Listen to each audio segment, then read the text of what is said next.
ಪರಪ್ಪನಗ್ರಹಾರ ಜೈಲಲ್ಲಿರುವ ದರ್ಶನ್ಗೆ ಹಾಸಿಗೆ ದಿಂಬು ರೇ ವರ್ ಸಾಕಾಗೋಗಿದೆ ಈ ಹಾಸಿಗೆ ದಿಂಬು ಕತೆ.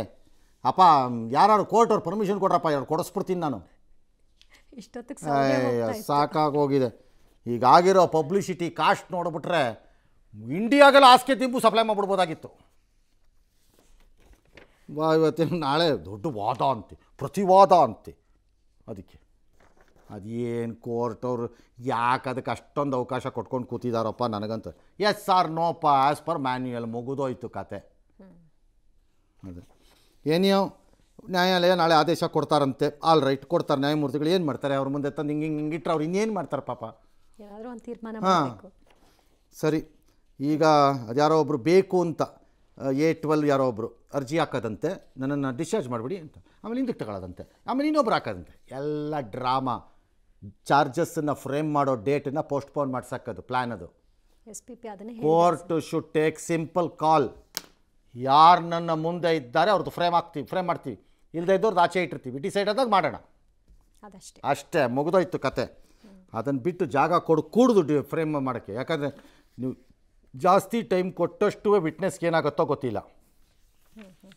ಎಸ್, ಜೀನಿ ಸ್ಲಿಮ್ ರೆಫರ್ ಮಾಡ್ಬೇಕಾದ್ರೆ ಕಾರಣ ಏನಂದ್ರೆ ವೇಟ್ ಲಾಸ್ ಸಲುವಾಗಿ ನಾನು ಭಾಳ ಜನ ಕೇಳಿದ್ರು. ಫಸ್ಟ್ ನಾನು ತಗೊಂಡು ನನಗೆ ರಿಸಲ್ಟ್ ಬಂದ್ಮೇಲೆ ಆಮೇಲೆ ನಾನು ಜೀನಿ ಸ್ಲಿಮ್ ಇನ್ನೊಬ್ಬರಿಗೆ ಪ್ರಿಪೇರ್ ಮಾಡಿದ್. ಸುಸ್ತಾಗೋದು ಕಡಿಮೆ ಆಯ್ತು, ವೀಕ್ನೆಸ್ ಅದು ಏನೂ ಇಲ್ಲ, ಪೂರಾ ಹೆಲ್ದಿ ಅದೇನೆ. ವೇಟ್ ಜಾಸ್ತಿ ಇರೋರಲ್ಲಿ ಏನೇ ಡೌಟ್ ಇಲ್ಲದೆ 100% ಬಳಸಬಹುದು. ಪ್ರತಿದಿನ ನಮ್ಮ ಜೀನಿ ಸ್ಲಿಮ್ ನ ಯೂಸ್ ಮಾಡಿ ಯಾವುದೇ ಸೈಡ್ ಎಫೆಕ್ಟ್ ಇಲ್ದಂಗೆ ನೀವು ಸಣ್ಣ ಆಗ್ತೀರಾ. ಬೆಂಗಳೂರಿನ ಡಾಕ್ಟರ್ ಕೃತಿಕಾ ರೆಡ್ಡಿ ಕೊಲೆ ಪ್ರಕರಣ ದಿನಕ್ಕೊಂದು ತಿರುವನ್ನ ಪಡ್ಕೊಳ್ತಾ ಇದೆ. ಆರೋಪಿ ಮಹೇಂದ್ರ ರೆಡ್ಡಿ ಮನಃಶಾಂತಿಗಾಗಿ ಹೆಸರಾಂತ ದೇವಸ್ಥಾನಗಳ ಮೊರೆ ಹೋಗಿದ್ದಂತೆ, ಆತಂಕ ದೂರ ಮಾಡುವಂತ ದೇವರಲ್ಲಿ ಪ್ರಾರ್ಥನೆಯನ್ನ ಮಾಡಿದಂತೆ. ಈ ವಿಚಾರ ತನಿಖೆಯ ಹಂತದಲ್ಲಿ ಗೊತ್ತಾಗಿದೆ.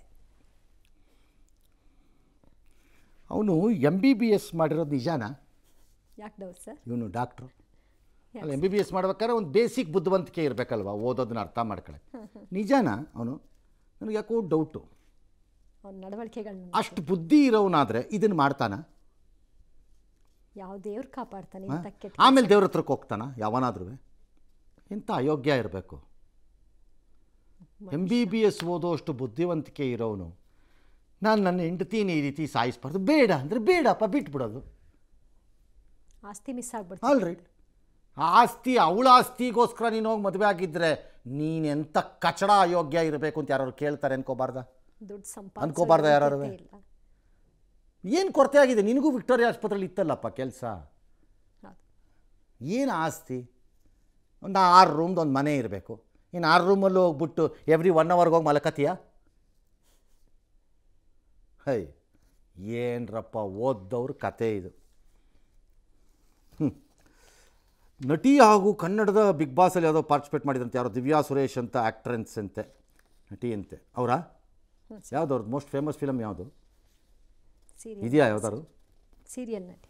ಸೀರಿಯಲ್ಲಾ? ಮತ್ತು ಓ, ನಟಿ ಅಂದರೆ ಫಿಲಮ್ ಅಲ್ಲ, ಸೀರಿಯಲ್ಲು. ಓಕೆ. ಯಾವುದೋ ಬೈಕ್ಗೆ ಡಿಕ್ಕಿ ಹೊಡೆದ್ಬಿಟ್ಟಿದ್ದಾರೆ, ಡಿಕ್ಕಿ ಹೊಡೆದು ಪರಾರಿ ಆಗ್ಬಿಟ್ರಂತೆ. ಅವ್ರು ಕಂಪ್ಲೇಂಟ್ ಕೊಟ್ಟಿದ್ದಾರೆ. ಆಮೇಲೆ CCTV ಮೇಲೆ ಪೊಲೀಸ್ನವ್ರು ಹಿಡಿದಾಕಿದ್ದಾರೆ ಆ ಕಾರನ್ನು. ಈಗ ಕಾರನ್ನ ಬ್ಯಾಟರಾಯನಪುರ ಪೊಲೀಸ್ನವ್ರು ಈಗ ಅವರು ತಮ್ಮ ಪ್ರಭಾವ ಬೀರಿ ಕಾರನ್ನು ವಾಪಸ್ ಪಡ್ಕೊಂಬಿಟ್ಟಿದ್ದಾರೆ ಅಂತ ದೂರದಾರರು ಹೇಳ್ತಿದ್ದಾರೆ. ಹಾಂ, ವಾಪಸ್ ಪಡೆಯೋದು ಕಾನೂನು ಪ್ರಕಾರ ಪಡೆದಿದ್ದಾರೋ ಇಲ್ವೋ ನನಗೆ ಗೊತ್ತಿಲ್ಲ. ಬಟ್ ಪ್ರಭಾವ ಅಂದರೆ ಯಾರು ಪ್ರಭಾವ ಬೀರಿದ್ರು ಇವರು? ಈ ನಟಿ ಪರವಾಗಿ ಬಂದವರು ಯಾರು ಹಂಗಾರೆ? ಸ್ವಲ್ಪ ಅದನ್ನು ತಕ್ಷಣವೇ ನಾಳೆ ಹೋಗಲೇಬೇಕು, ತೆಗಿಬೇಕು. ನಟಿ ಪರ ಬಂದವರು ಯಾರು ಅಂತ ಬೇಕಲ್ಲ, ಆಗ ಅವ್ರನ್ನೂ ಹೇಳೋದು ಒಳಗಾಕ್ಬೇಕು. ಅವಾಗ ಅಕ್ಯೂಸ್ ಮಾಡಿ ಕಾರನ್ನ ಅವರೇ ಓಡಿಸ್ತಿದ್ರೋ ಇಲ್ವೋ ನನಗೆ ಗೊತ್ತಿಲ್ಲ. ಕಾರ್ ಅವ್ರದ್ದು ಅಂದಮೇಲೆ ಕಾರ್ ಅವ್ರದ್ದು ಅಷ್ಟೇ. ಪಾಯಿಂಟ್ ಈಸ್ ಕಾರ್ ಅವ್ರು ಓಡಿಸ್ತಿದ್ರು, ಇನ್ನೊಬ್ರು ಓಡಿಸ್ತಿದ್ರು. ನಿಲ್ಲಿಸ್ಬಾರ್ವಾ? ನಿಲ್ಲಿಸೋದು ಬೇಡ. ಡೆತ್ ಅಂತೂ ಆಗಿಲ್ಲಪ್ಪ ಅಲ್ವಾ? ನಿಲ್ಲಿಸ್ಬಿಟ್ಟು ಬಿದ್ದಿದ್ದೀರಿ, ನಡೀರಿ ಒಂಚೂರು ಟ್ರೀಟ್ಮೆಂಟ್ ಕೊಡ್ಸೋಣ, ಸಾರಿ ಏನೋ ಆಗೋಯ್ತು, ತಪ್ಪಿದ್ರೆ ತಪ್ಪಿಲ್ಲದೆ ಇದ್ದರೆ ನಡಿ, ನಂದು ತಪ್ಪಿಲ್ಲ, ಹಿಂಗೆ ಆಗೋಯ್ತು, ಅಷ್ಟಾರು ಬೇಡವಾ? ಇದರಿಂದ ಸಾಧಿಸಿದ್ದೇನು? ಏನು ಹೇಳಿದಾರಂತೆ ಸತ್ಯವರ್ಗ, ಏನು ಸತ್ಯವರ್ಗ ಬರೋದ್ಬಿಡಕ್ಕೆ ಮಾಡೋದೆಲ್ಲ ಅಲ್ಲ, ಮಾಡಿದಾರೋ ಇಲ್ವೋ ನಮಗೆ ಗೊತ್ತಿಲ್ಲ. ಪೊಲೀಸ್ನವ್ರು will have to say it. But ಪ್ರಭಾವ ಬೀರಿದ್ರೆ ನಾಳೆ ಚೆಕ್ ಮಾಡೋಣ ಯಾರದು ಪ್ರಭಾವ ಅಂತ. ಎಸ್.